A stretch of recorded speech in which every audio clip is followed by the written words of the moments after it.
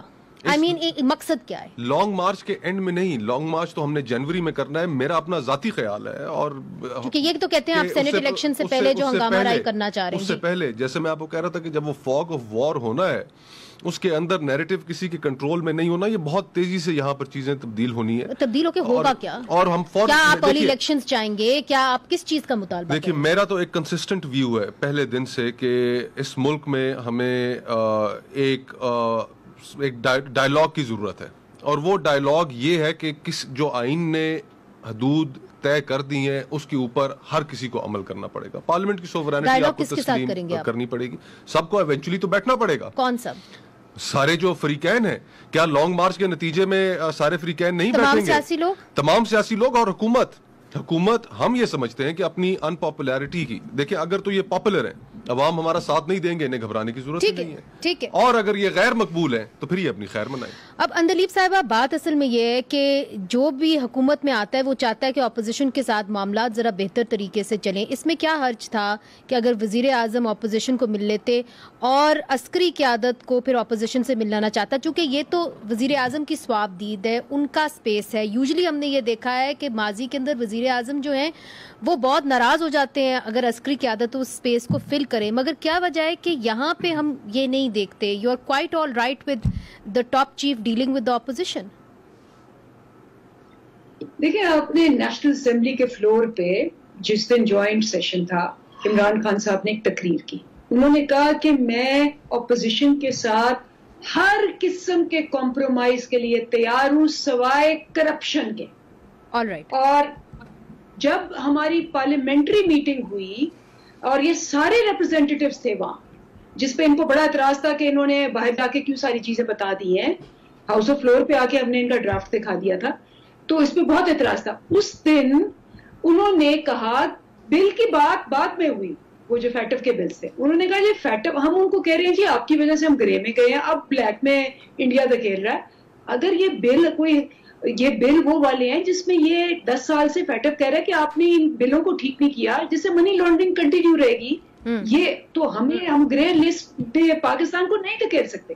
یہ کہہ رہے ہیں کہ نہیں پہلے آپ یہ نیب کی 34 چیزیں چینج کریں, جس پہ ہم نے انکار کر دیا. تو وہ کرپشن کے اوپر ہی بحث ہے. وزیر اعظم از آن ریکارڈ, آپ دیکھ لیں نیشنل اسمبلی کی وہ تقریر, کہ میں ہر قسم کا کمپرومائز ان کے ساتھ کرنے کو تیار ہوں سوائے کرپشن کے. یہ کہتے ہیں کہ پہلے آپ ہماری کرپشن کو معاف کریں, نیب کو دفن کریں جیسے ہم نے 10 سال کیا ہوا تھا.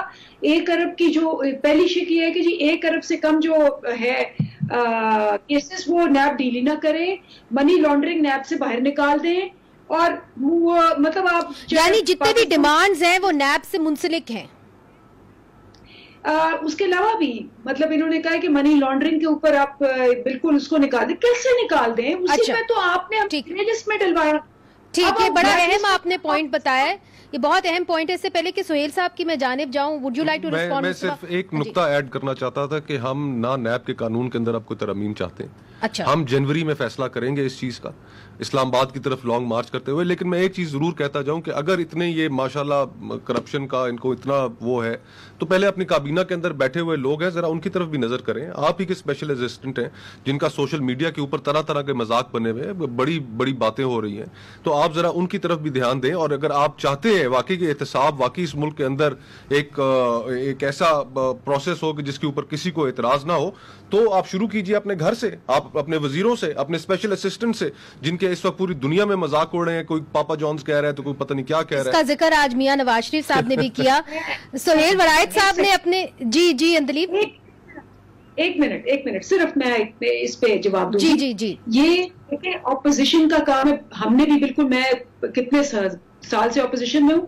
جب آپ کہتے ہیں نا کہ اس کے اوپر سارے کرپشن, اس کے ایسٹس, یہ وہ, جیسے ہم نے کیا, آپ جائیں ٹریبیونلز پہ جائیں, آپ لاہور ہائی کورٹ جائیں, آپ اسلام آباد ہائی کورٹ جائیں, آپ سپریم کورٹ جائیں. آپ کہہ رہے ہیں کہ ان کی یہ ہے, کابینہ میں جو بھی ہے اپوزیشن کا کام ہے کہ وہ کیس کو پرسیو کرے. ایسے یہ بات تو ہے کہ آپ لوگ نہیں گئے ٹریبیونلز میں, نہ آپ گئے کورٹس کے اندر. نہیں, کورٹس میں جانے کا فیصلہ کیا ہے APC نے. اچھا, کورٹس میں جانے کا فیصلہ کیا ہے. اب سہیل صاحب, آپ اپنے آرٹیکل میں لکھتے ہیں گرمس, جس کا مطلب ہے کہ ہم کیوس کی طرف جا رہے ہیں. یہاں پہ تو یہ بات کر رہے ہیں کہ ہم لانگ مارچ اس لیے کر رہے ہیں تاکہ ہم ایک ڈائیلاگ کر سکیں کہ جی کس کے حدود کہاں تک شروع ہوتے ہیں, کہاں ختم ہوتے ہیں. اور میاں نواز شریف صاحب کہہ رہے ہیں کہ یہ تحریک جو ہے یہ عمران خان کے خلاف نہیں, یہ ان کے خلاف ہے جو ان کو لے کے آئے ہیں. ہوگا کیا جنوری میں؟ دیکھیں, یہ ساری صورتحال کنفرنٹیشن اور ایسی صورتحال کی طرف بڑھ رہی ہے جس کا نتیجہ نہ پی ٹی آئی کے حق میں اچھا نکلے گا, نہ اپوزیشن کے حق میں اچھا نکلے گا. کیونکہ جس چیز کا نتیجہ ہی کسی کو علم نہیں ہے کہ موومنٹ, ظاہر ہے اگر تو لوگوں کی سپورٹ ہوئی اور موومنٹ واقعی کامیاب ہو گئی تو ظاہر ہے پھر حکومت کا رہنا مشکل ہو جائے گا. اگر اپوزیشن ناکام ہوتی ہے اور حکومت اسی طرح چلتی رہتی ہے تو حکومت کی گورننس اور معیشت ٹھیک نہیں ہے. تو دونوں صورتوں میں ہم جس صورتحال میں جا رہے ہیں وہ ایک کنفیوژن کی صورتحال ہے جس کا راستہ نہیں ہے. لیکن کیا بہتر ہوتا کہ حکومت اور اپوزیشن مل کر لیجسلیشن کر رہے ہوتے, معیشت پہ بات کر رہے ہوتے, معاملات کو چلا رہے ہوتے. دنیا میں اختلافات بھی ہوتے ہیں لوگوں کے, بہت بہت بڑے بڑے اختلافات ہوتے ہیں, لیکن اس کے ساتھ ساتھ چل رہے. عمران خان صاحب دھرنا دیے بیٹھے تھے لیکن پھر دھرنا ختم کر کے وہ قومی اسمبلی کے اندر آ گئے تھے, یہ بھی ہم نے دیکھا. اس وقت ان کے اختلافات کہاں گئے تھے. تو اسی طرح یہ معاملات, تو یہ بھی پھر دھرنا کر کے قومی اسمبلی میں ہی جائیں گے. نہیں, قطر نہیں. دیکھیے ایک میں گزارش یہ کر رہا ہوں کہ زیادہ بہتر تو یہی ہوتا ہے کہ آپس میں مشاورت سے, پارلیمنٹ کا مطلب ہے کہ گورنمنٹ اور اپوزیشن دونوں کو ووٹ ملے ہوئے ہیں. حکومت یہ کیوں سمجھ رہی ہے کہ صرف اسے ووٹ ملے ہیں اور جو وہ چاہے وہ کر سکتی ہے. نہیں, ایسا نہیں ہوتا. اپوزیشن بھی تقریباً اتنی ہی تعداد میں موجود ہے, بلکہ حکومت تو چند الائز کے ساتھ مل کے حکومت بنی ہے. تو ان کو یہ مینڈیٹ حاصل نہیں ہے کہ ساری اپوزیشن کو جیلوں میں بند کر دیں. یہ انہیں سوچنا پڑے گا, افہام و تفہیم کے ساتھ راستہ نکالیں. سی پی او کے اوپر آئیں چونکہ وہ آپ کی کمیٹی کے اندر آئے, اور انہوں نے کہا کہ جو موٹر وے انسیڈنٹ ہے اس کے اندر جو خاتون تھی, مجھے ایسا لگا کہ وہ اپنے خاوند کی پرمیشن لے کے, ان کی اجازت لے کے باہر نہیں نکلی تھیں اور یہ حادثہ ان کے ساتھ پیش آ گیا. اس ان کی اسٹیٹمنٹ کے اوپر ہم نے کافی برہمی کا اظہار کیا جی. جو ہمارے سینیٹرز تھے, خصوصاً خواتین سینیٹرز جو تھیں, سینیٹر قرۃ العین مری, سینیٹر کیشو بائی, انہوں نے انہیں کافی اس چیز پر آڑے ہاتھوں لیا کہ ایک دفعہ پھر آپ ایک کنٹروورشل سٹیٹمنٹ دے رہے ہیں, آپ پھر ایک دفعہ اسی اپنے مائنڈ سیٹ کا اظہار کر رہے ہیں. ریاست کا کام ہے شہریوں کو تحفظ دینا. وہ رات 12 بجے نکلیں, کسی بھی وجہ سے نکلیں, وہ صبح 5 بجے نکلیں, وہ دن کے کسی پہر نکلیں, ریاست کا کام تحفظ دینا ہے. ریاست کا کام مگر انہوں نے کہا کہ پولیس والوں کو کورٹ مارشل بھی کر دینا چاہیے. اب کورٹ مارشل کی اب کہاں گنجائش ہے جی؟ میرے خیال سے میرا جو ذاتی میرا جو کامنٹ ہے اس پہ وہ تو یہ ہے کہ میرے خیال سے لاہور میں پولیس اس پر بہت ڈیمورلائزڈ ہے, اور ایک دفعہ تاریخ میں پولیس ہڑتال پر گئی تھی. مجھے لگتا ہے کہ شاید کوئی اس کی ریپیٹیشن نہ ہو جائے. اب اندلیب صاحبہ, سی سی پی او عمر شیخ صاحب کے جو بیانات آ رہے ہیں, آپ خود ایک خاتون ہیں, مجھے پتہ ہے کہ آپ ویمنز رائٹس میں یقین کرتی ہیں, ان کا اس طرح کہہ دینا کہ ایک لڑکی جو اور ایک عورت جو باہر جاتی ہے اپنے خاوند کے اجازت کے بغیر تو پھر یہ ہوگا, اس قسم کے بیانات آپ کو نہیں لگتا کہ کیوں آپ لوگ اس کے ساتھ چمڑے ہوئے ہیں, کیوں نہیں آپ اس کو باہر کر دیتے؟ دیکھیے جی, یہ تو بالکل ہی جس کو کہتے ہیں کسی طرح سے قابل قبول بیان نہیں ہے, اور اٹس ویری سیڈ کہ ایک پولیس آفیسر ہوتے ہوئے انہوں نے اس قسم کے بیان دیے, اور ایک ایسی حادثے میں جہاں ویسے ہی جو آپ کو سوائے تسلی کے اور کوئی چیز نہیں دینی چاہیے. اس کا تو ہم پہلے بھی بہت زیادہ اس پہ ایکشن لے بھی چکے ہیں, ان کو شو کاز نوٹس بھی ہوا ہے, ان کی انکوائری بھی ہے, ان کو برطرف نہیں کر دینا چاہیے. دیکھیں یہ تو ابھی انکوائری چل رہی ہے, شو کاز نوٹس ہے, میں تو اس کمیٹی اس کو ہینڈل کر رہی ہے. میں تو ایک خاتون ہوتے ہوئے, ایک ماں ہوتے ہوئے, میں ایک شہری ہوتے ہوئے, ایک انسان ہوتے ہوئے کہتی ہوں کہ جو زخم دل پہ لگتے ہیں نا, وہ ان کی the pain of the heart is much more than the pain of the body, اور یہ دل کو لگے ہیں زخم. ہاں, مگر اسی لیے میں یہی پوچھ رہی ہوں کہ کیا وجہ ہے کہ آپ کی جیسے خواتین ہیں پاکستان تحریک انصاف میں, سہیل صاحب, اور جس طرح اندلیب کہہ رہی ہیں اس طرح انہوں نے بھی آ کے یہ کہا کہ کیوں نہیں عمر شیخ صاحب کی جو بات ہے ہمیں اچھی نہیں لگی, پھر کیوں, کیا مجبوری ہے کہ عمر شیخ صاحب وہاں پہ بیٹھے ہوئے ہیں؟ کس نے ان کو اپوائنٹ کیا ہے اگر پی ٹی آئی کی اتنی ساری خواتین ان سے ناراض ہیں؟ دیکھیں, میرا یہ خیال ہے کہ پولیس آفیسر نے لا اینڈ آرڈر تو بعد میں دیکھنا ہوتا ہے, سب سے پہلے تو اس کا تاثر ہوتا ہے. تو جس دن سے عمر شیخ صاحب آئے ہیں انہوں نے کوئی اپنا اچھا تاثر نہیں دیا. تو میرا خیال ہے اندلیب صاحبہ تو خود بڑی انڈیپینڈنٹ خاتون ہے اور بڑی سچی بات کرتی ہیں, انہوں نے بالکل ٹھیک کہا. اسی طرح پی ٹی آئی میں بہت ساری ایسی خواتین ہیں جن کو یہ سٹانس لینا چاہیے, اور خواتین برطرف ہونی چاہیے کہ نہیں, اور اگر برطرف نہیں ہو رہے تو اس کی وجہ کیا ہے؟ کیا اپوائنٹمنٹ ان کی ایسی جگہ سے ہوئی ہے کہ شاید ہو ہی نہیں سکتے وہ برطرف؟ میرا خیال ہے کہ ان کے کوئی آنے کی سیاسی وجوہات ہیں. اللہ نہ کرے کہ ان کو سیاست میں بھی اس طرح چھوٹ ملے تو وہ کیا گل دکھائیں گے کل آنے والے دنوں میں. ابھی تو وہ اتنے دن ہو گئے ہیں مجرم نہیں پکڑ سکے, اگر سیاست میں انہیں چھوٹ مل گئی تو پتہ نہیں کیا کیا کریں گے. بہت بہت شکریہ سہیل صاحب. چھوٹا سا ہم نے وقفہ لینا ہے, وقفے کے بعد ایک بڑا اہم ایشو ہے اس پہ بات کریں گے وقفے کے بعد. ناظرین, آپ کو یاد ہوگا کہ 16 دسمبر 2014 کو دہشت گردی کا ایک بہت ہی خوفناک واقعہ ہوا اے پی ایس پبلک اسکول کے پر, اور 4 گھنٹوں تک بچوں پر گولیاں برسائی گئیں. بچوں کے والدین جو تھے وہ باہر کھڑے رہے. سارے ثانیے میں 147 لوگ جو ہیں وہ شہید ہوئے, جن میں 132 بچے بھی شامل تھے. اور وقت گزرنے کے ساتھ ساتھ بچوں کے والدین نے آوازیں اٹھانی شروع کریں, کیونکہ جو ثانیے کے بعد جو بیانیہ بنایا جا رہا تھا اس سے وہ اگری نہیں کرتے تھے. والدین نے انصاف کے حصول کے لیے ایک تنظیم بنائی اور احتجاج کا ایک سلسلہ شروع کیا اور مطالبہ کیا کہ حقائق سامنے لائے جائیں, جس کی نتیجے میں ایک کمیشن بنی, اور وہ کمیشن نے رپورٹ شائع تو کی مگر وہ عام نہیں کی. تو اب ہمارے ساتھ ہیں فضل خان ایڈوکیٹ, جو اے پی ایس شہداء فورم کے صدر ہیں, اور ان کے جو اپنا بیٹا ہے عمر خان وہ بھی اس ثانیے میں شہید ہوا تھا. فضل خان صاحب, اب یہ رپورٹ پوری طریقے سے شائع نہیں ہوئی مگر کچھ صفحات اس کے شائع ہو گئے ہیں. آپ کا جو مین ایشو ہے اس رپورٹ سے وہ کیا ہے؟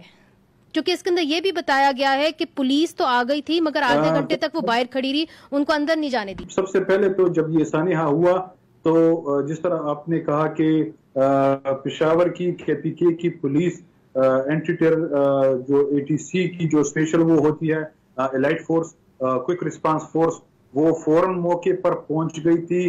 تقریباً 7-8 منٹ کے اندر، لیکن بدقسمتی سے ان کو اندر جانے دیا گیا۔ پھر اس کے بعد جو اہم ایشو ہے وہ یہ ہے کہ اس واقعے کے حوالے سے ایک تھریٹ الرٹ فیڈرل گورنمنٹ سے پروونشل گورنمنٹ کو فارورڈ کیا گیا تھا 28 اگست 2014، اور اس تھریٹ الرٹ میں بڑا کیٹیگوریکلی اسپیسیفکلی کہا گیا تھا کہ آرمی پبلک اسکول بوائز پر حملہ ہونے والا ہے۔ تو اندلیپ عباس صاحبہ، آپ نے بات سنی فضل خان صاحب کی، اب مجھے یہ بتائیے کہ آپ کی حکومت تو اس میں یقین کرتی تھی، رائٹ ٹو انفارمیشن کی آپ نے بات کی، اپنے منشور میں بھی بات کی، کیا وجہ ہے کہ صرف کنکلوژن کا جو چیپٹر ہے وہی شائع ہوا، پوری رپورٹ تک شائع نہیں ہو رہی؟ میں بالکل یہ کہتی ہوں کہ جو بھی ان کی رپورٹ کے متعلق یا اس میں جو اس دن غلطیاں ہوئی اس پہ ہمیں بالکل ایکشن لینا چاہیے۔ مجھے چونکہ آئی واز ناٹ اویئر کہ یہ ٹاپک ہوگا، ورنہ میں انفارمیشن لے کے آتی کہ رپورٹ کا جو ہے پہلا حصہ کہاں ہے،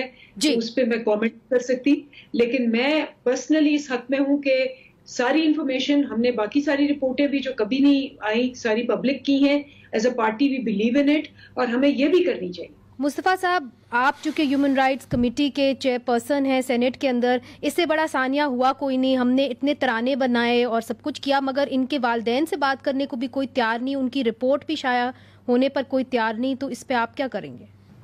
بیان بھی نہیں کر سکتا الفاظ میں کہ وہ کس کرب سے گزر رہے ہوں گے، اور میرے خیال سے اس کرب میں اضافہ اس وقت ہوتا ہے کہ جب جو جائز مطالبات ہیں وہ مطالبات بھی پورے اور نہ ہو سکیں۔ میں یہ کم از کم جاننا چاہوں گا کہ اس واقعے کی ذمہ داری کسی نہ کسی کے اوپر کہیں نہ کہیں تو کوئی ایڈمنسٹریٹو لیپس ہوا ہوگا۔